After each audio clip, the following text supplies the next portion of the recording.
दापोली विधानसभामध्ये तुम्ही उमेदवार असतील अशा पद्धतीने बाबाजी शेठ माध्यमातून व्यक्त केली. बाबाजी शेठ जाधव हे आमचे मार्गदर्शक आहेत. त्यांचा आदर्श घेऊन आम्ही राजकारणामध्ये चालतो. परंतु बाबाजी शेठ यांचा पक्ष राष्ट्रवादी काँग्रेस अजितदादा गट आहे आणि त्यांचे उमेदवार तटकरे साहेब आहेत. गेल्या वर्षी आपण तटकरे साहेबांचा त्या ठिकाणी प्रचार केला, त्यांना पाठिंबा दिला. आम्ही रस्त्यावरती उतरून लोकांना पाया पडून त्या ठिकाणी त्यांना आम्ही मतदान करायला भाग पाडलं. आमच्या सगळ्याच कार्यकर्त्यांनी ती भूमिका पाहिली, कारण आम्हाला बदल पाहिजे होता. परंतु गेल्या 5 वर्षांमध्ये त्याची पूर्तता आम्हाला झालेली दिसली नाही.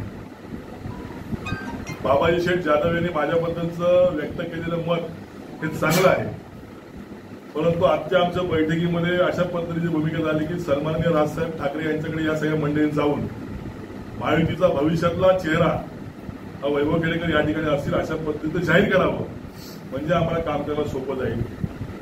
आता त्यांनी केलेली ही भूमिका होती मांडलेली. येणाऱ्या विधानसभा निवडणुकीमध्ये कशा पद्धतीचं वातावरण असेल, कोण कोणाबरोबर असेल, किंवा हीच भूमिका किंवा हेच वातावरण तेव्हा राहील का, तर याची कुठलीच खात्री नसल्यामुळे पुढच्या भविष्यातल्या या वातावरणावरती विसंबून न राहता आत्ताच्या प्रेझेंट परिस्थितीवरती विचार करून या ठिकाणी मार्गदर्शन करायला पाहिजे असं माझं मत आहे.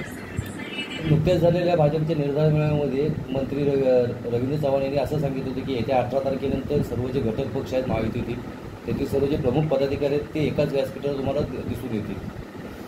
बघा, सन्माननीय राजसाहेब ठाकरे यांनी आम्हाला आदेश दिलेला आहे की मान सन्मानाने काही जर गोष्टी होणार असतील तरच त्या ठिकाणी प्रचाराला तुम्ही जा.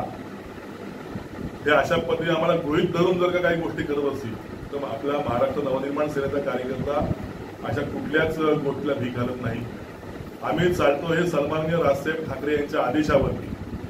आम्ही ज्या वेळेला राजसाहेबांच्याकडे आमची व्यथा घेऊन जाणार आहोत त्यावेळेला आम्हाला राजसाहेब जो आदेश देतील त्या आदेशाचं पालन आम्ही नक्कीच या ठिकाणी करू.